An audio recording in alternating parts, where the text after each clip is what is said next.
Hello, Cleveland, and welcome back once again to another episode of the Dogland Podcast.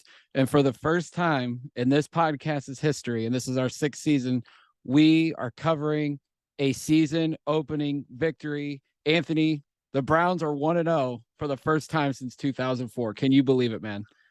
We get to do a victory pod on week one. Hallelujah. My goodness. Oh Oh, my Lord. what a Oh, freaking game, man. not just like the Browns game, but every game across the NFL today has been absolutely insane. But man, oh man, does it feel good to be 1-0.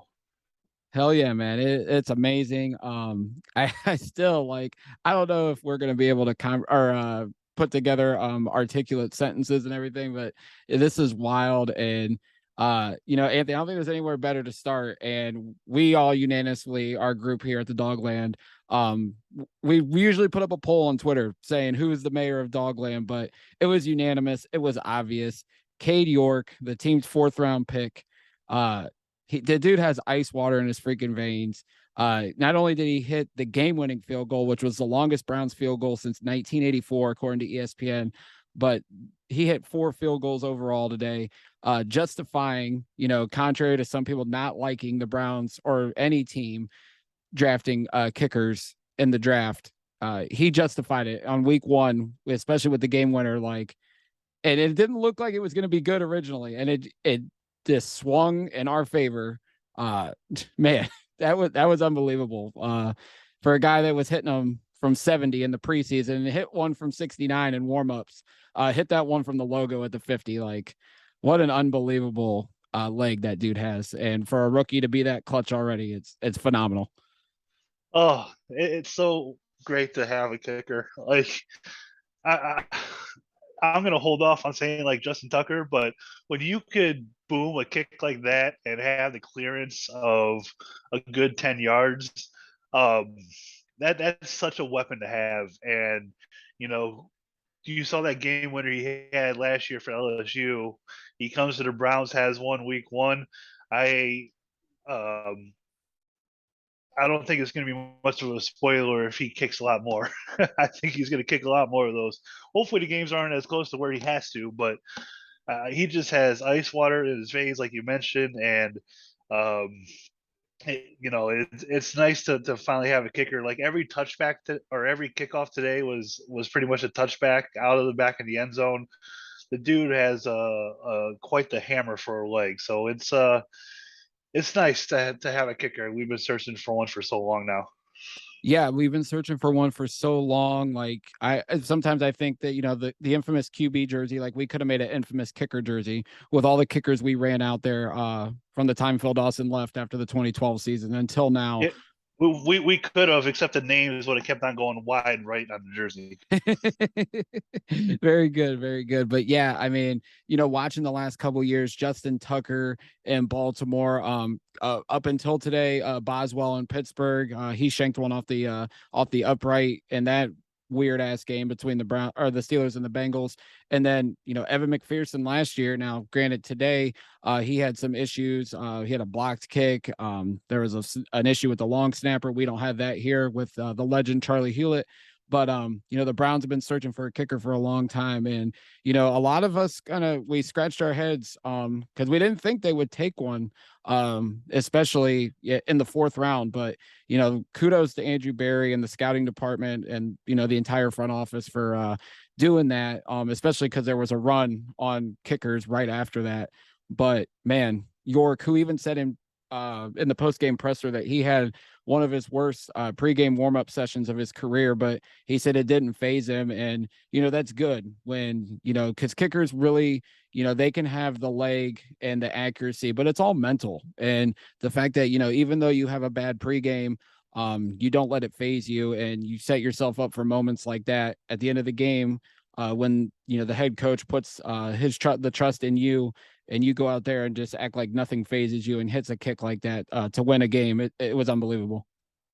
Yeah, if that was the result of a bad pregame, then I can only imagine what's going to come of a result of a good pregame warm up for him.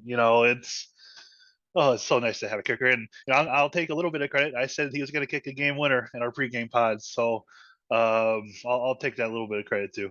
Yeah, kudos to you and kudos to our draft guy Alex Hale, who when I asked for everybody's predictions this morning to post on our Twitter account pregame, he said Cade York's going to be MVP of the game, 3 field goals. I think he said that, did he mention game winner too, or I No, can't remember. he said MVP, Okay, MVP of the game. but he did say 3 field goals. Cade one up them and kicked 4. So good calls by you and Alex both.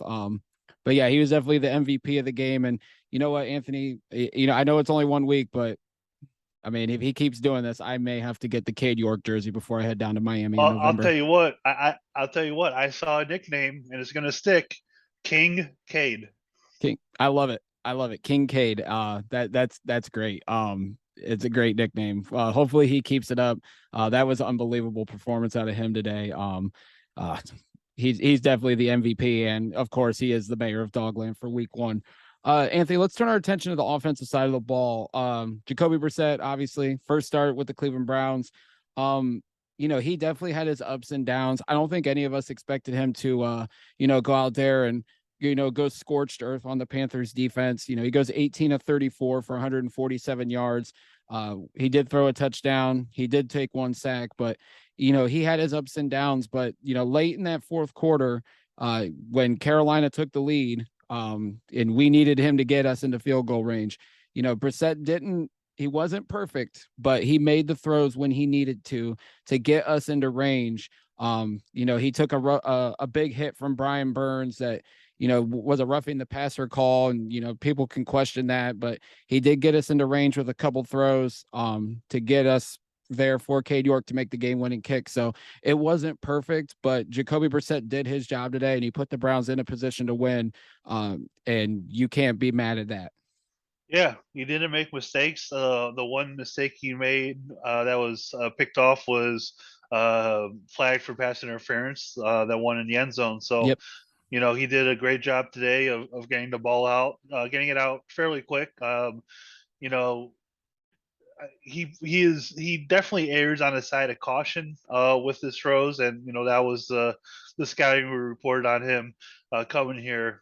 Just by the way, he would overthrow guys, but nobody else would be able to get it, or maybe throwing it a little late to avoid throwing it into double coverage.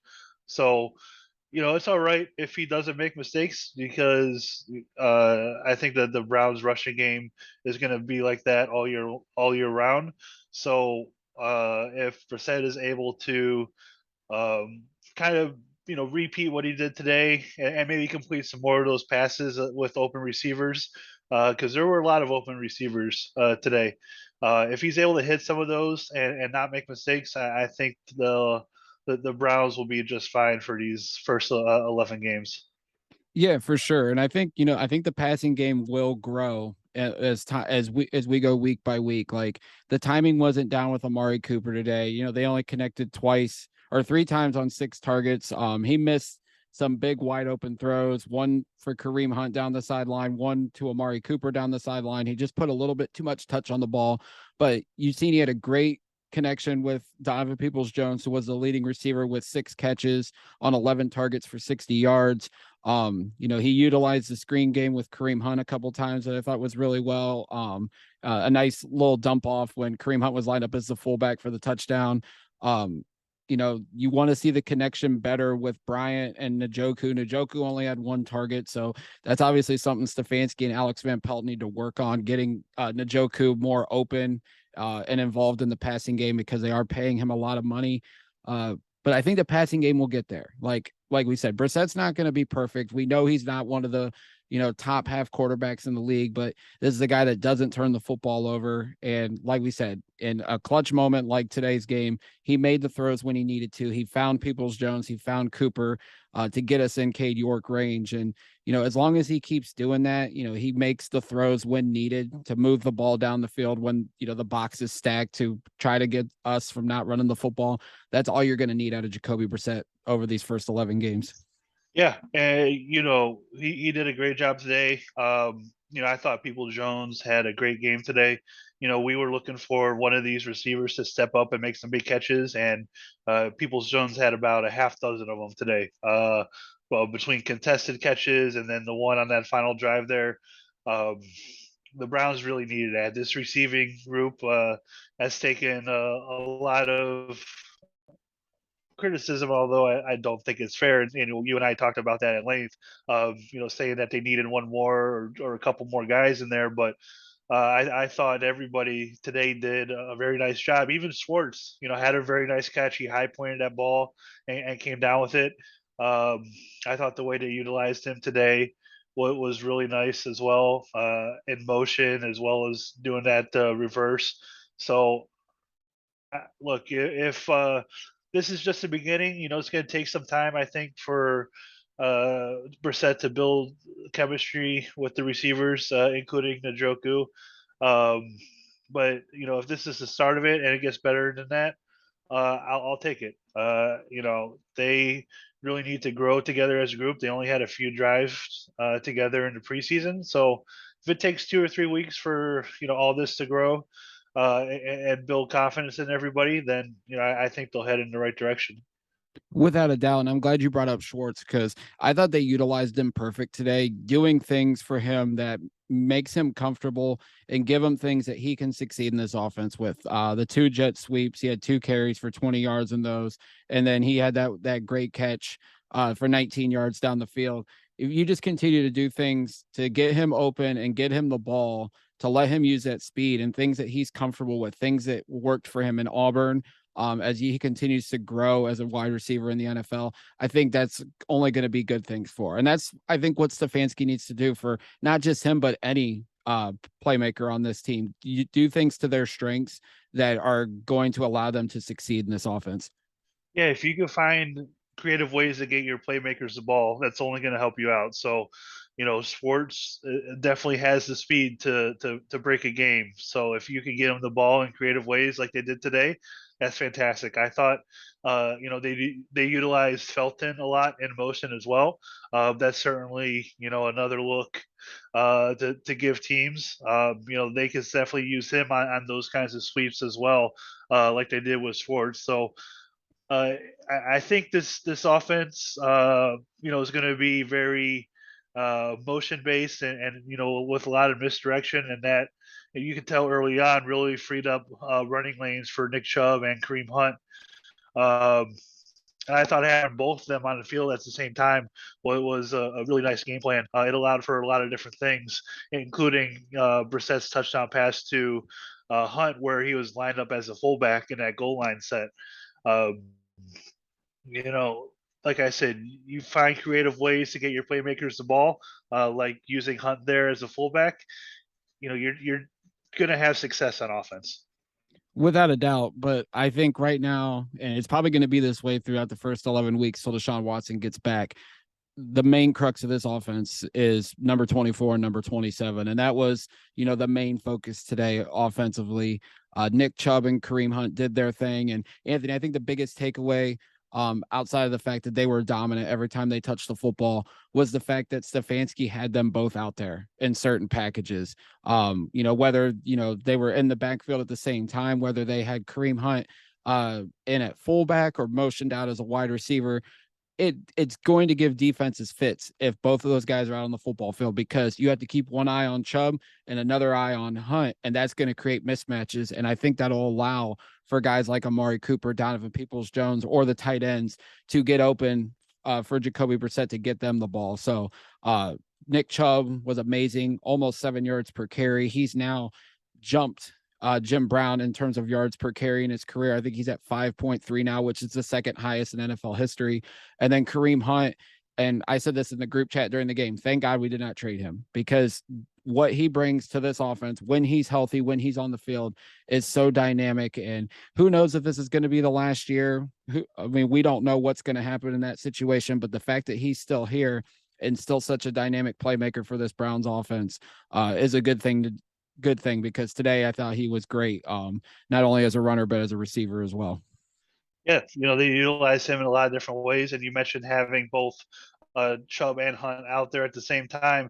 when you have them both out there in particularly like a shotgun formation, typically if it's just one running back, defense can key to one side, whether it's the key to their left or key to the right, wherever the running back is. When you have both of those guys out there, you have to split the field evenly, because you're not able to key to one side. Um, I'm sure they probably keyed a little bit more to Chubb's side, just because he is more of a threat and probably the better running back. But Hunt is obviously no slouch either. So if you could make things a little bit easier and give yourself more space by not allowing the defense to key to one side, by having both of them out there, it's going to open up so many other things up for this offense.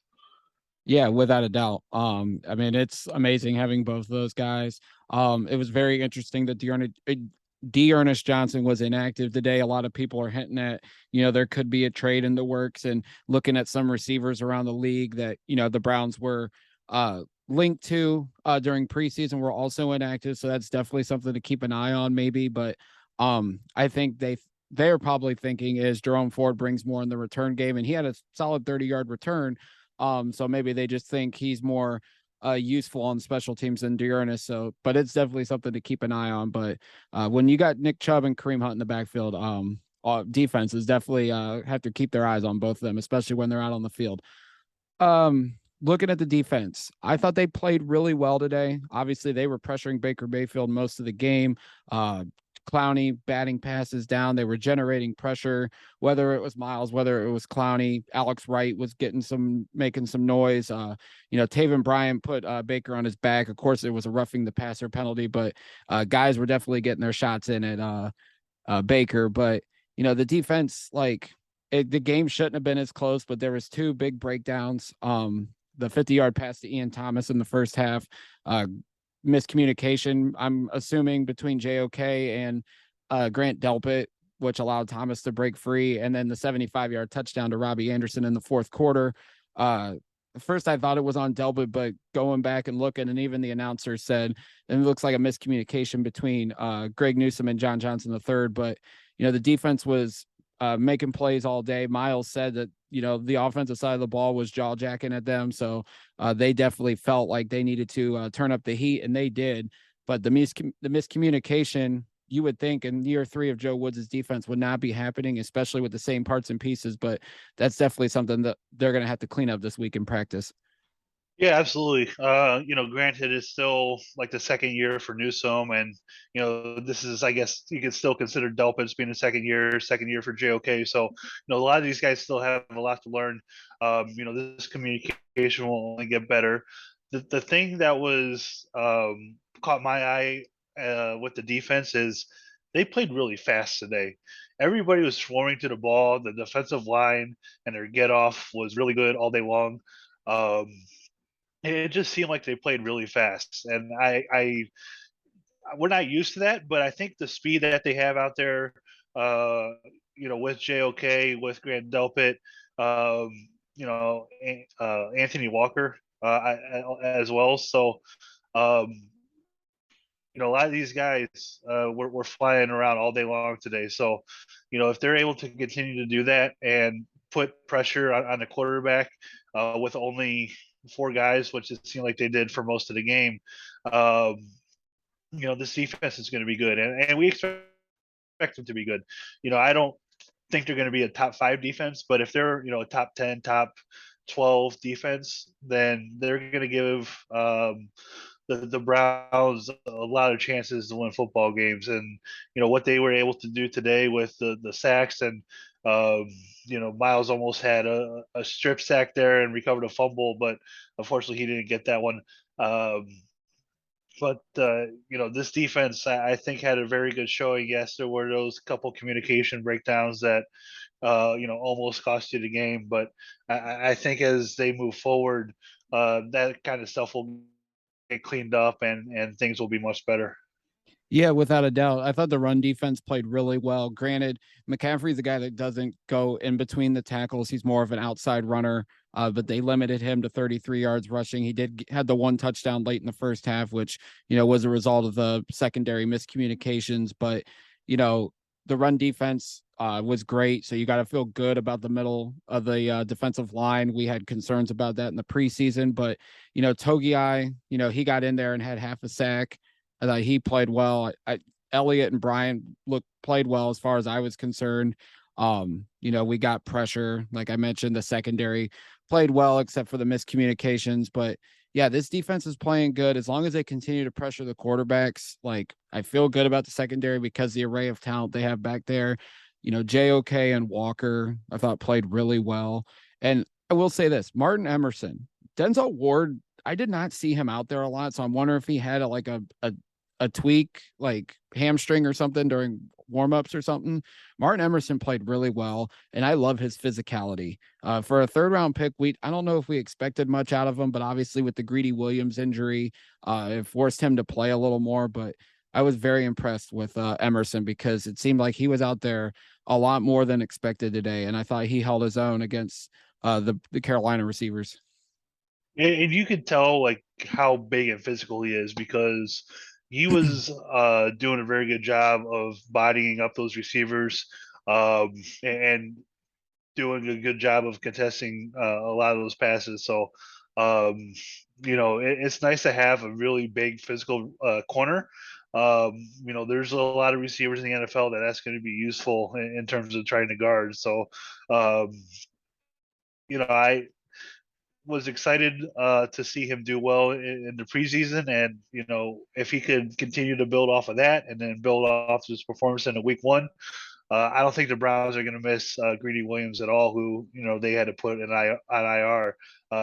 Having Ward and Newsome and Emerson all together, I think is a pretty lethal combo to have.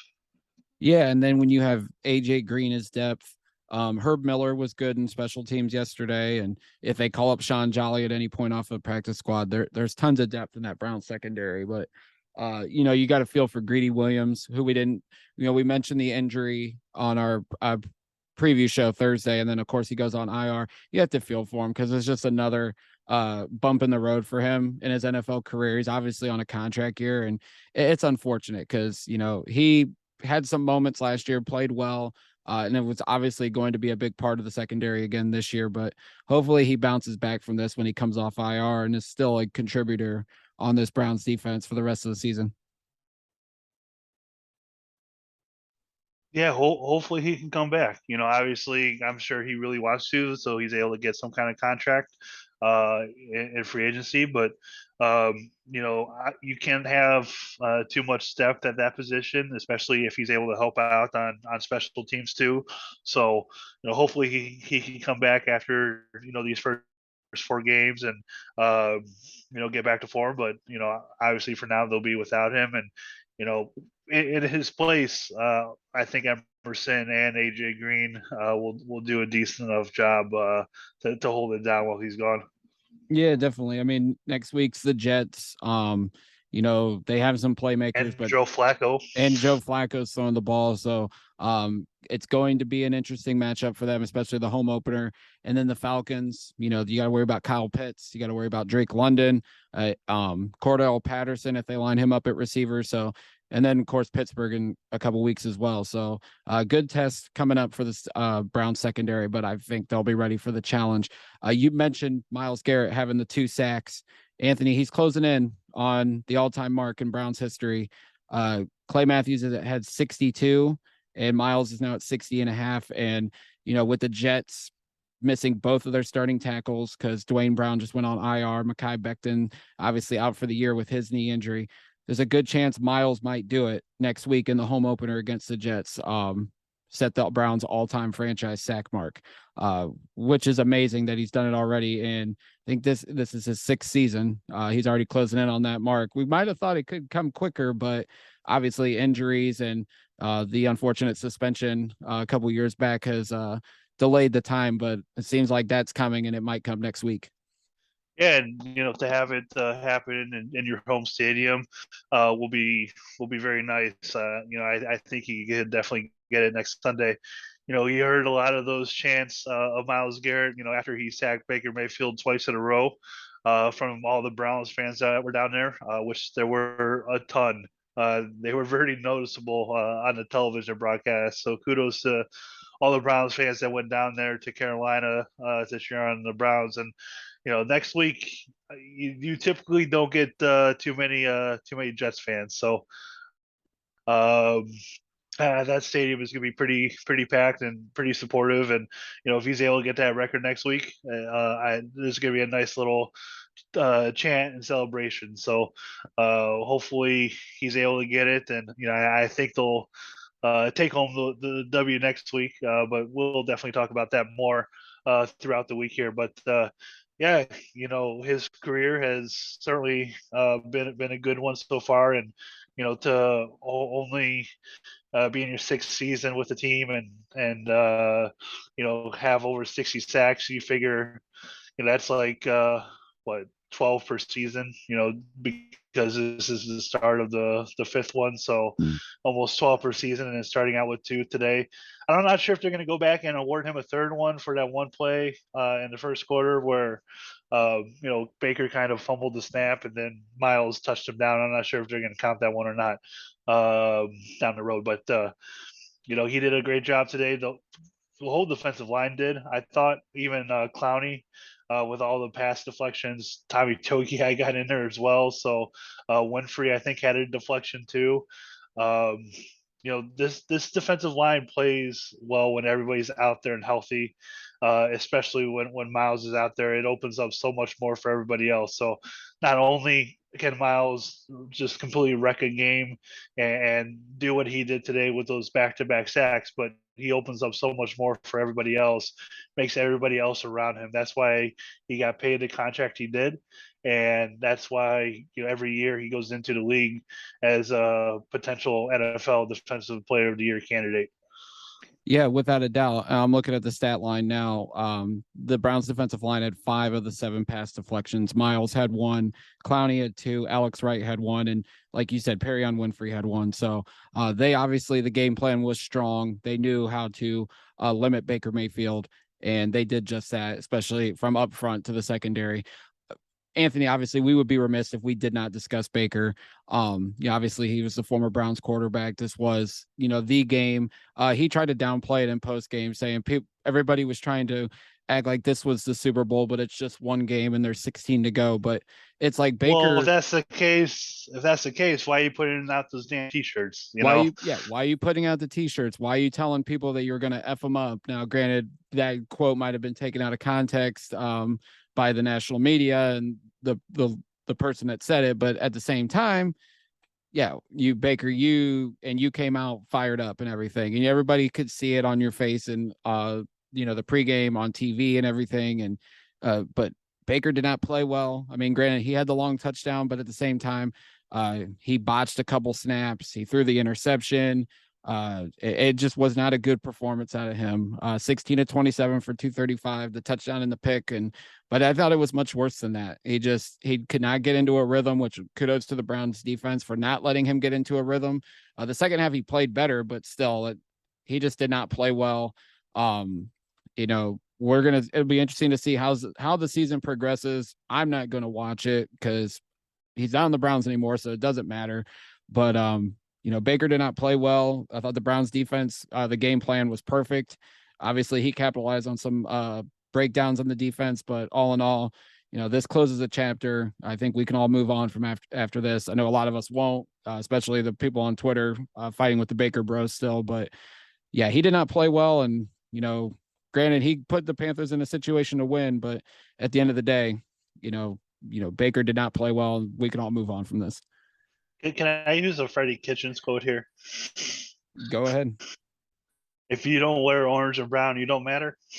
After right. today, there's really no need to talk about them unless the Browns somehow play the Panthers in the Super Bowl, or if they play him on a new team next year. There's really no need to talk about anymore.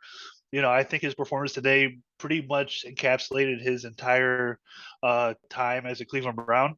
There were flashes of really good things, and then there were really ugly things as well. I think that's just who he is. He's just kind of average. He can be really good at some points, and then he could be really bad at other points. And he does have an arm. You saw it on that long touchdown throw, because of the blown coverage. But sometimes he gets too amped up and overthrows people, and that's what caused the interception. So, look, he is what he is, I think, and I don't think he's going to go one way into greatness or one way into being a really really bad quarterback. I think he's an average quarterback, and um, you know his performance today, I think, just really showed why the Browns decided to move on. I know what the Browns had out there today was not as good as Baker was today, but I think that when Watson does come back and gets his reps in, things will be much better. And I think today's game from Baker showed why the Browns and Andrew Berry decided to move on, because they're tired of the turnovers. There were the physical tools there to make some of the throws, but when you consistently overthrow people and throw those interceptions or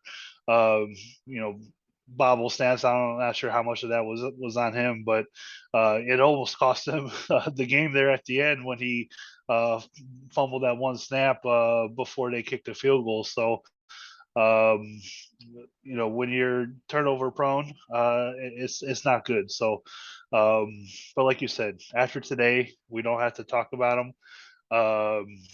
We don't have to worry anymore about letting people off the leash or anything like that.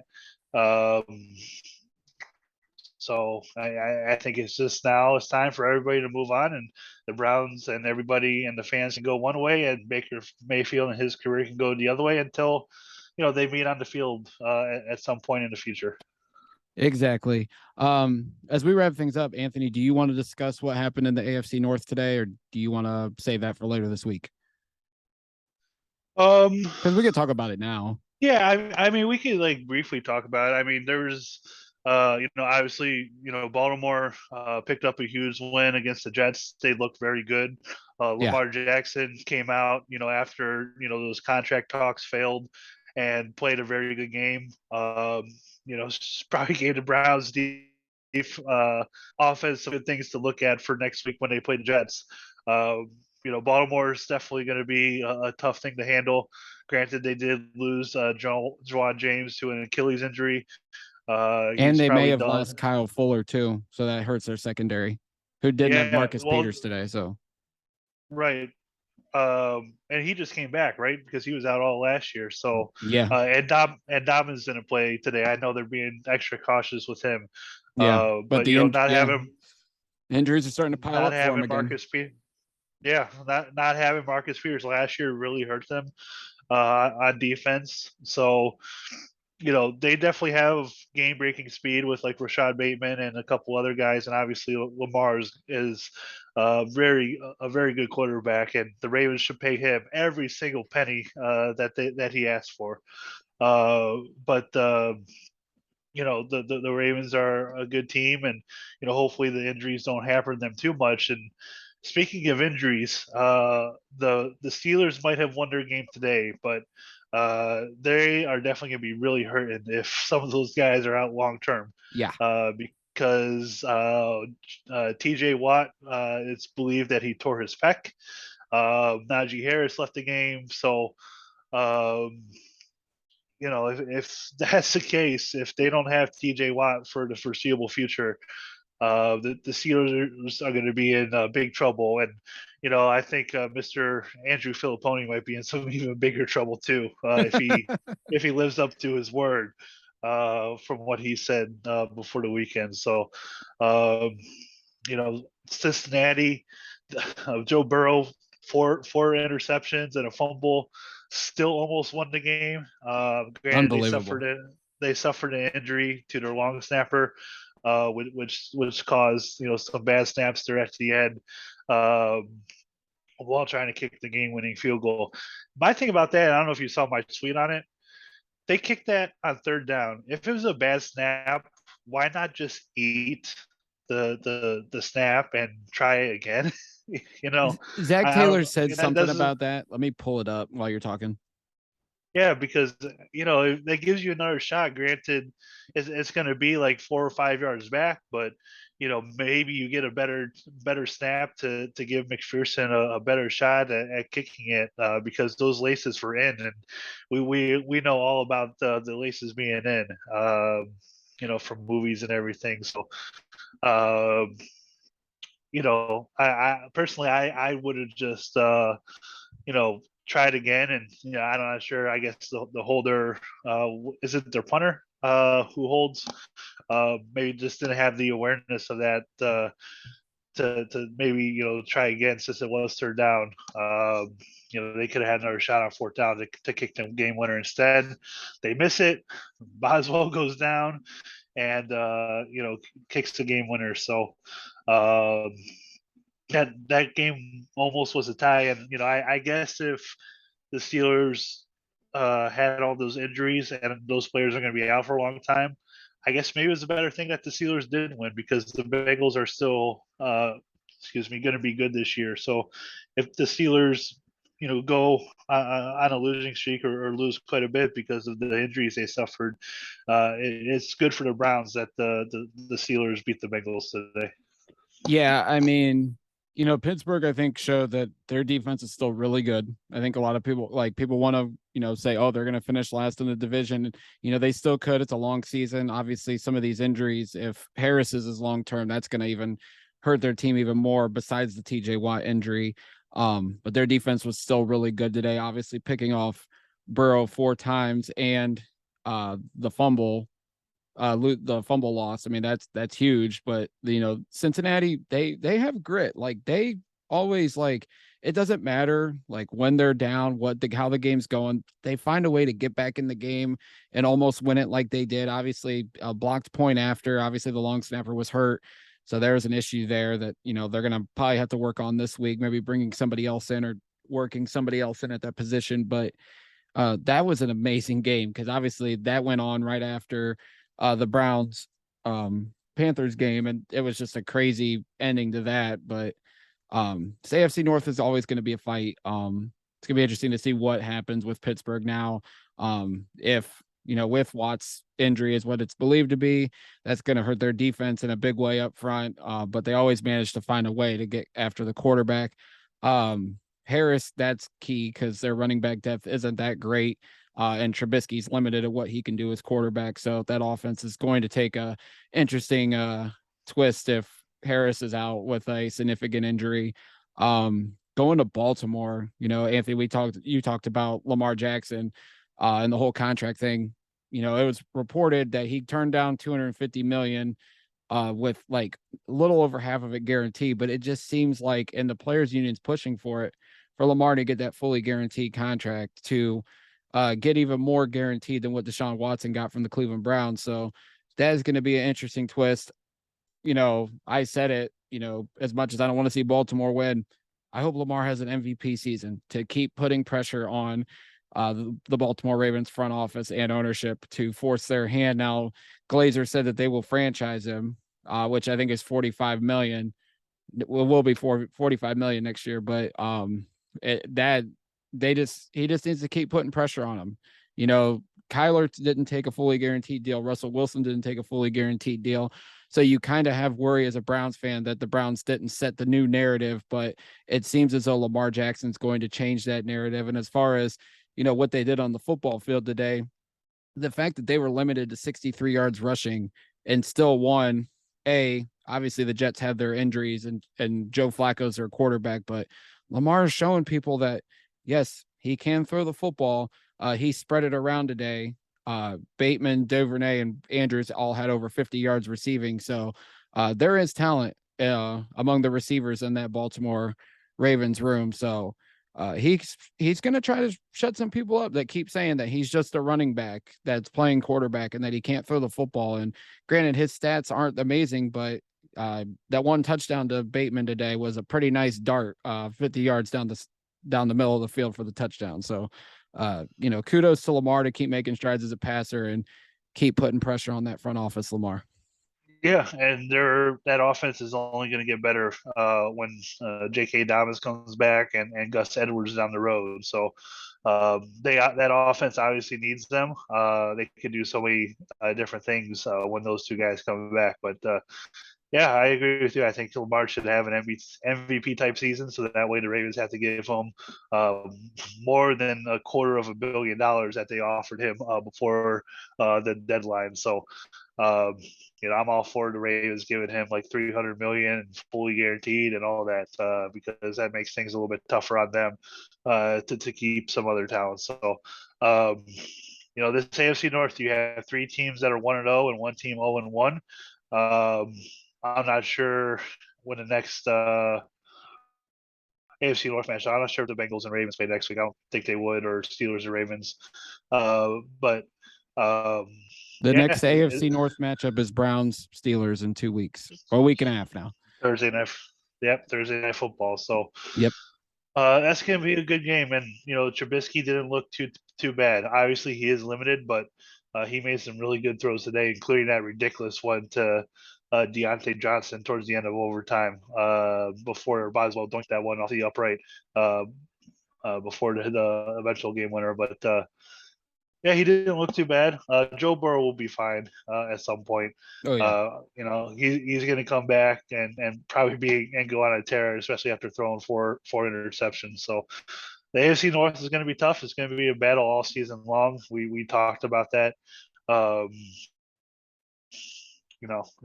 We just have to worry about what's in front of us, and what's in front of us next week is the New York Jets a chance to go 2-0, and hopefully they can win their home opener for the first time since was that 2004-5? 2004, I think. Yeah, 2000. That's when the Baltimore game was. That one was at home, so yeah. So hopefully they can win that one for the first time in like 17 years. So hopefully next Sunday we can do another victory pod and have a nice home opener one too. Yeah. Well, no, the last time we won a home opener was 2014. I think. Something like that. No, we've won home openers. Yeah, we've won home openers. I'm thinking of the start of the season thing. Yeah. We snapped that streak today, so we don't got to worry about exercising home opener demons because we've won a couple the last couple. Last year we won the home opener, so but yeah, we got a good shot to go 2-0 next week, and I like our chances because the Jets did not look that great, and they're riddled with injuries as well. Did they go 2-0 in 05? I can't remember. I don't believe so. I'm pulling it up right now. We'll have to look up the last time they went 2-0. Oh God, that's had to have been forever. I'm gonna have to look that one up.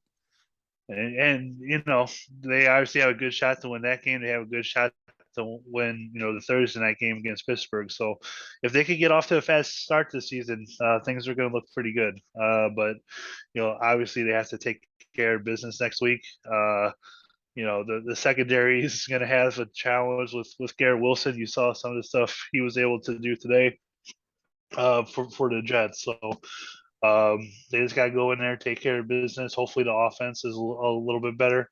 I'll have to look at the extended forecast for next Sunday. It's looking good right now. Sunny. Hopefully it's warm. Hopefully it's a nice day out there for some Browns football. I know I'm excited to get down there for the first time this year to go to the game. So we just gotta focus, and hopefully next Sunday around this time we're doing another victory pod. Without a doubt, man. It was a great weekend for Ohio sports outside of the Bengals. The Browns won, the Buckeyes won, which I got to experience in person. That was amazing. And the Guardians swept the Twins. So things are going pretty good right now in Northeast Ohio. So I was going to say, I don't think it was good for like Akron and Kent State and everybody. Yeah. For those teams. But it is what it is. So we take the great with the not so great. So it was a great weekend overall. Love it. The Browns are 1-0. We'll be back later this week to get you guys ready for Browns and the Jets. The home opener should be a great one. Another opportunity for the Browns to win. We will be back with more coverage of the Browns. You guys can follow Anthony on Twitter at Anthony Jokey. You can follow me on Twitter at Jack McCurry 08. You can follow the Dogland at the Dogland on Twitter as well as Facebook. And as always, until next time, Browns fans, go Browns!